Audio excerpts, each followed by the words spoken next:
The digital world, a place of fleeting trends, viral sensations and forgotten stars, but in its darkest corners whispers echo. They speak of something ancient, something sinister. These whispers lead to a name: the Allfather's Son. He is an enigma, a digital phantom, his face always obscured, his voice a low, gravelly rasp.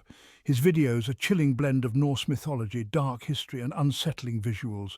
His followers millions strong, drawn to his cryptic messages and ominous warnings. They call him a harbinger, a prophet of doom, a voice from the shadows. But who is the Allfather's Son? What secrets does he hide behind the digital mask? And what is he planning in the depths of the digital void?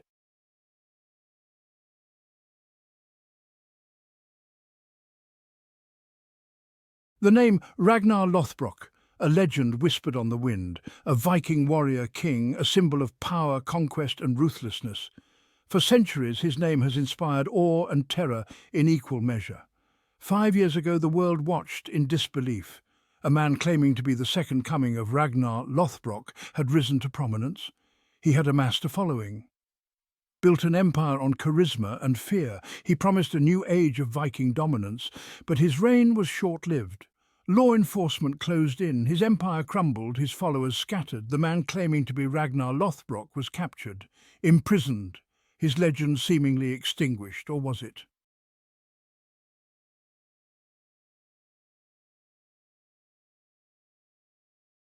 The Allfather's Son felt the shift, the balance of power, disrupted. A void left in the wake of the fallen leader. He had been waiting for this moment, preparing. The time had come to reveal himself, to claim his birthright. His videos grew bolder, more fervent. He spoke of Ragnar Lothbrok's legacy, his prophecies, his warnings. The Allfather's Son claimed a connection to the fallen leader, a kinship. He hinted at a lineage steeped in blood and conquest. His followers, captivated, hung on his every word. They saw in him a new hope, a leader to guide them through the darkness, a warrior to avenge their fallen idol. They were ready to embrace their destiny, the destiny the Allfather's Son promised, the destiny he would deliver.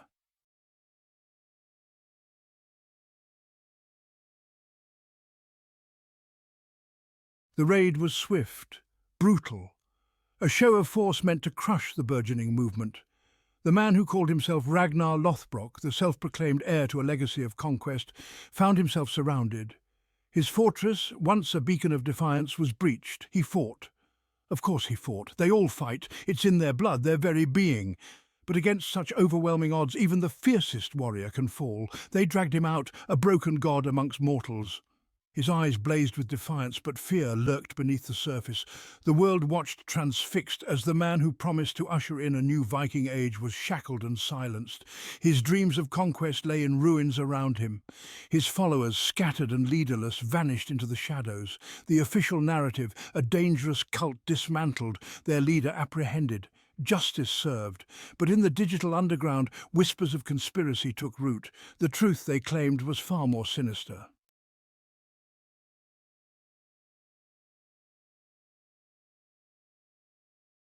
Section 2. A vacuum of power.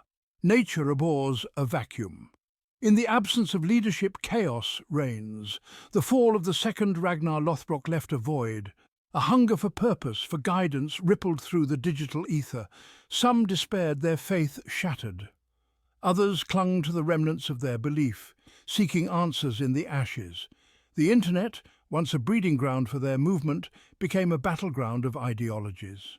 The authorities, believing the threat contained, turned their attention elsewhere. They failed to grasp the true nature of the beast they had attempted to slay.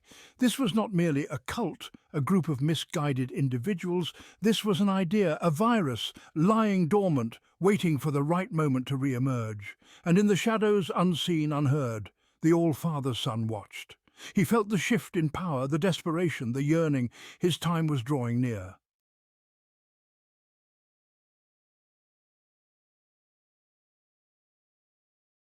Section 3. Whispers of a Hidden Order. The Allfather's Son began to weave his narrative. He spoke of ancient prophecies, of a lineage stretching back to the dawn of time. He hinted at a secret order, the true inheritors of Ragnar Lothbrok's legacy, operating in the shadows for centuries. He spoke of trials, of sacrifices, of a path to ultimate power. His words resonated with those who felt lost, betrayed by the fall of their leader. They flocked to his channel, desperate for guidance, for purpose. The authorities dismissed it as the ramblings of a disturbed individual, a harmless internet personality preying on the vulnerable. They failed to see the danger, the insidious nature of his message. The Allfather's Son wasn't just offering solace, he was planting seeds, seeds of discontent, of anger, of a longing for a world ruled by strength, by the will of the Allfather. He was building an army, one follower at a time.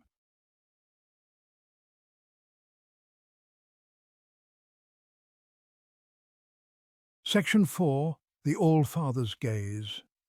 In the privacy of his darkened room, bathed in the eerie glow of his monitors, the Allfather's Son smiled. His plan was unfolding perfectly. The pieces were in place. The world was on the brink. He felt the weight of history upon him, the burden of his lineage. He was chosen, destined to usher in a new age, an age of Viking dominance. The time for whispers was over. The time for action had arrived. The world would know his true name. The world would tremble before his might. The Allfather had spoken, and his son would obey.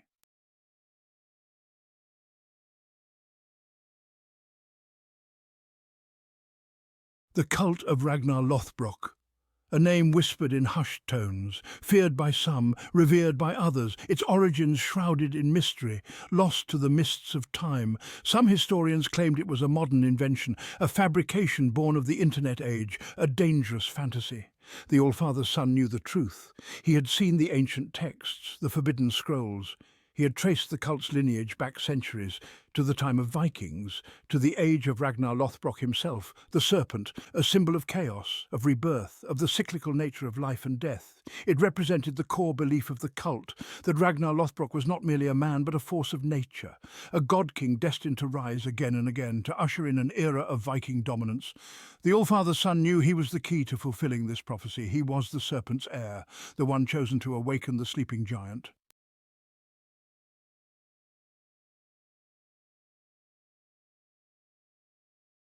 The cult's rituals were not for the faint of heart. They were brutal, bloody, a testament to their unwavering faith, a pact sealed in blood and sacrifice, the most infamous ritual, the Blood Eagle, a gruesome spectacle reserved for their most hated enemies and their most sacred offerings. The victim, usually a high-ranking captive, was immobilized, spread-eagled, their back carved open, ribs severed from the spine, lungs pulled out, resembling a pair of wings. This was not mere torture. It was a symbolic offering to the Allfather Odin, a plea for strength, for guidance, for victory in battle. The Allfather's Son had witnessed the ritual firsthand, felt the raw power that coursed through the air, the scent of blood, the screams of the victim, the chanting of the cultists. It was intoxicating. He knew that one day he too would have to perform the ritual, to prove his worth, to claim his birthright.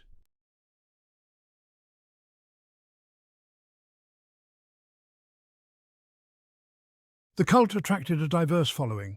Outcasts, misfits, those seeking purpose, power, belonging. They came from all walks of life, all corners of the globe, drawn together by their shared belief.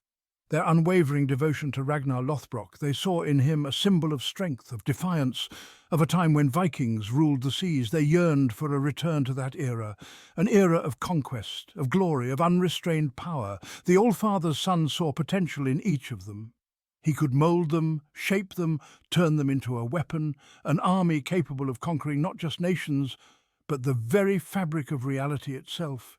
He would be their shepherd, their leader, their god.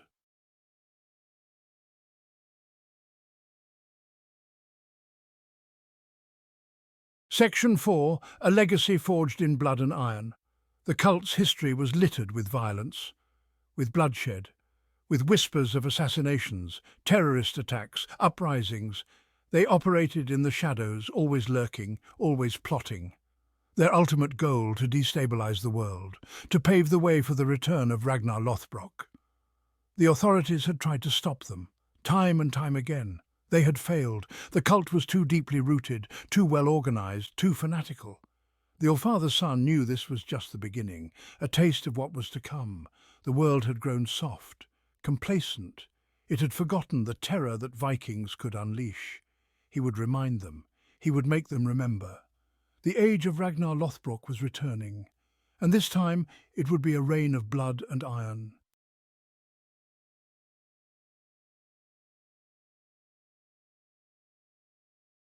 Section 1. The Whispering Caves. The air hung heavy with anticipation. The All-Father-Son, guided by encrypted messages and shrouded figures, journeyed deeper into the heart of the cult. He traversed landscapes both physical and digital, each step a descent into a world unseen by ordinary eyes. His followers, millions strong, watched his every move online. The videos, now live-streamed, crackled with static and anticipation.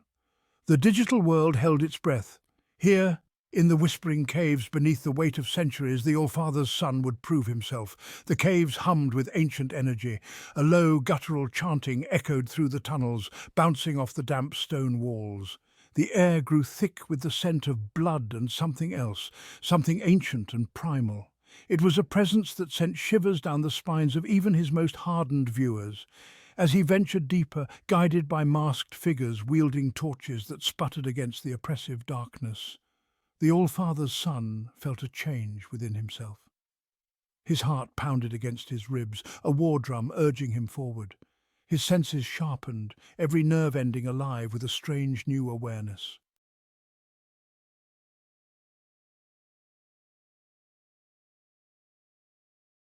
Section 2. The Trial of Blood. The chanting grew louder, the air heavier. They arrived at a cavern, vast and echoing. A fire blazed in the centre, casting dancing shadows on the assembled figures. Their faces, hidden behind grotesque masks, were a study in silent menace. This was the trial, the test of his worthiness. The All-Father's Son, his face still obscured from his audience, stood tall. He met the gaze of each masked figure, his silence a challenge in the face of their silent judgment. A figure stepped forward, taller than the others, more imposing. It raised a hand and the chanting ceased. A hush fell over the cavern, thick and absolute. The figure spoke in a tongue low and guttural, a language older than time. The words washed over the All-Father's Son, each syllable a hammer blow against his very soul. He understood. The trial was not one of words, but of action. A test of his willingness to embrace the darkness that lay at the heart of his lineage. A ceremonial dagger lay upon the altar, its blade pulsing with an inner light. This was his task.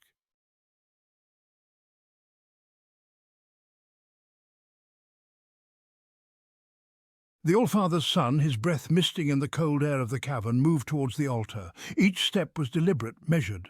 He reached for the dagger, its hilt cold and unforgiving in his grasp. The fire roared, flames leaping high into the darkness, and then a figure materialized within the flames. She was the seer, the keeper of ancient knowledge.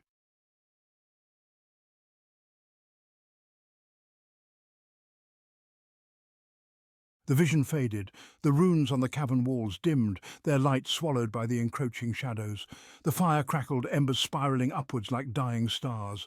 The Allfather's Son, his hand still gripping the ceremonial dagger, felt a change within himself. The seer's words resonated deep within his soul, awakening something primal, something terrifying.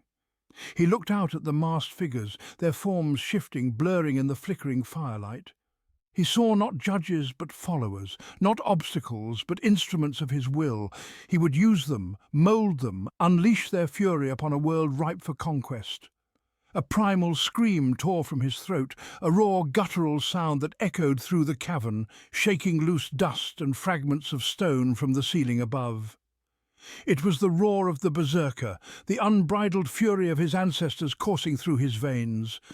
The masked figures responded in kind, their own cries rising in a cacophony of sound, a chorus of chaos echoing his own burgeoning madness.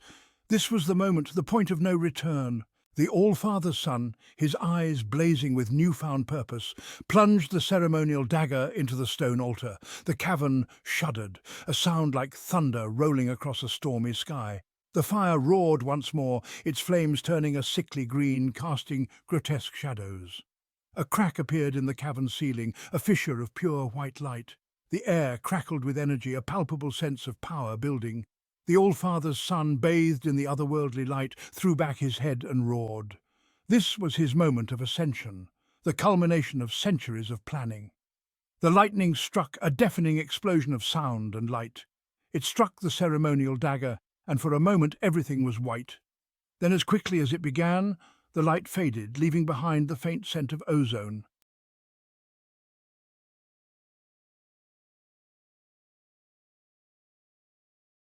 The mask clattered to the stone floor. The sound, amplified by the cavern's acoustics, echoed through the stunned silence. The masked figures, frozen in postures of awe and terror, seemed to draw back, as if recoiling from the sheer force of the revelation. The Allfather's son, bathed in the ethereal glow emanating from the embedded dagger, allowed a slow smile to spread across his face. It was a smile devoid of warmth, a predatory baring of teeth that sent shivers down the spines of his viewers. He ran a hand through his hair, a shock of raven black that fell to his shoulders, framing a face that seemed both strangely familiar and unsettlingly alien. This was not the face of a man, not anymore. This was the face of something older, something wilder. This was the face of a god. He spoke, his voice amplified, resonating with the same power that had cracked the cavern ceiling, and the world leaned in, captivated, horrified, unable to tear their eyes away.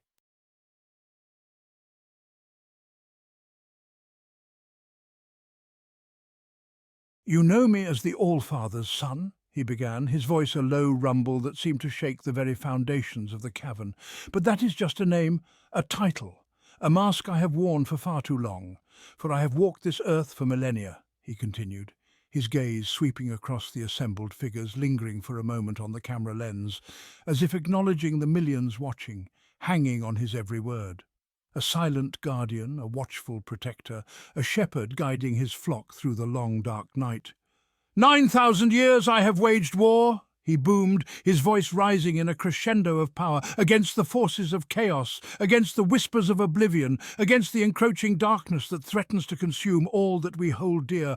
I have fought in forgotten battles, beneath skies stained crimson with the blood of gods and monsters," he roared, his eyes blazing with an inner fire. "I have seen empires rise and fall. I have witnessed the birth of civilizations and the slow, agonizing death of worlds.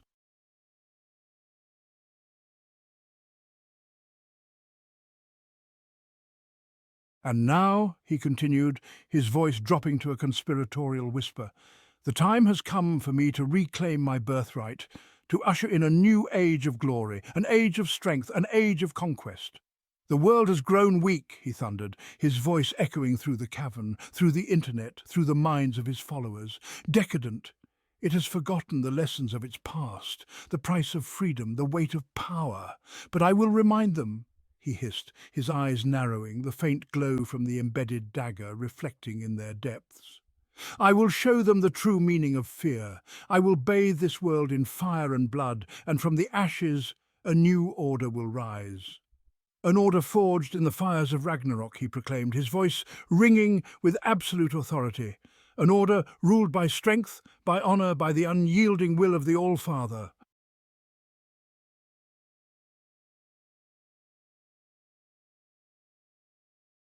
He paused, allowing his words to sink in, to take root in the fertile ground of fear and uncertainty that he had so carefully cultivated. And then, with a roar that seemed to shake the very heavens, he threw back his head and cried out, "I am Ragnar Lothbrok, and the new Viking age begins now." The screen went black, silence, then faint at first but growing steadily louder, a single word, chanted in unison by millions of voices around the world, echoing through the digital void, a chilling testament to the power of belief, the seductive lure of chaos. "Valhalla."